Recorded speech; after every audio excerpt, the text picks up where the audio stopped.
நீ அந்த போனை பாத்தியா? இல்ல, அவ நான் போன இடத்துக்கு வரல. அவ அங்க நீ என்ன பண்ணிட்டு இருந்த எட்மண்ட்? நான் சும்மா விளையாடிக்கிட்டு இருந்தேன். சாரி பீட்டர், நான் அவளை ஊக்கப்படுத்தியிருக்க கூடாது. ஆனா இந்த காலத்து சின்ன பசங்களை பத்தி தான் உனக்கு தெரியுமே. அவங்க எப்போதான் நடிக்கிறத நிறுத்துவாங்களோ.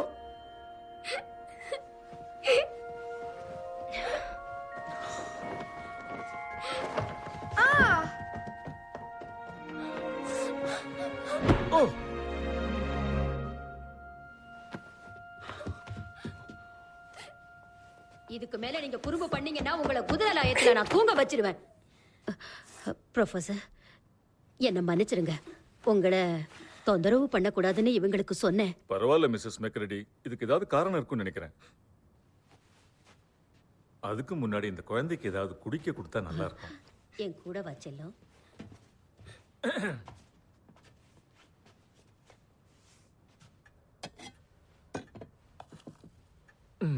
உங்க நடவடிக்கைகளால இங்க இருக்கிற மிஸ்ஸஸ் மேக்ரெடி ரொம்ப எரிச்சல் அடைஞ்சிருக்காங்க போல இருக்கு.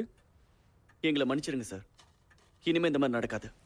அவ என்னோட தங்கச்சி சார், லூசி. ஓ, அந்த அழற பொண்ணா? ஆமா சார், கொஞ்சம் அப்செட் ஆயிட்டா. அதனால தான் அழுதுட்டு இருக்காளா? அது ஒண்ணும் இல்ல சார், நாங்களே அவளை கவனிச்சுக்கிறோம். அதான் பார்த்தாலே தெரியுதே. ஒரு மாயாஜால உலகத்தை பார்த்தாளா? மாடியில உள்ள துணி அலமாரியில. என்ன சொன்ன நீ? அந்த துணி அலமாரி மாடியில இருக்கு. அதுக்குள்ள ஒரு காட்டை பார்த்ததா லூசி சொல்றா. நிறுத்தாம அத பத்தியே பேசிட்டு இருக்கா. அது எப்படி இருந்தது? அவ பேச்சு பைத்தியக்காரத்தனமா இருந்தது. நோ, அவளை பத்தி கேட்கல, காட்டை பத்தி கேட்டேன். அதுல உங்களுக்கு நம்பிக்கை இருக்கா? நீங்க நம்பலையா? நிச்சயமா இல்ல. அதாவது யதார்த்தமா அது சாத்தியமே இல்ல. இந்த காலத்துல ஸ்கூல்ல எதையும் சரியா சொல்லி தரது இல்ல. எட்மண்டும் அடிக்கடி இதே தான் சொல்லுவான். அவன் எப்பவும் உண்மைதான் பேசுவான்னு சொல்றீங்களா? இல்ல, இதுதான் முதல் தடவையா இருக்கும்னு நினைக்கிறேன். அவ பைத்தியம் இல்லைன்னா, பொய் சொல்லலைன்னா, இவ சொல்ற யதார்த்தப்படி அவ சொல்றது உண்மைன்னு தான் நாம எடுத்துக்கணும்.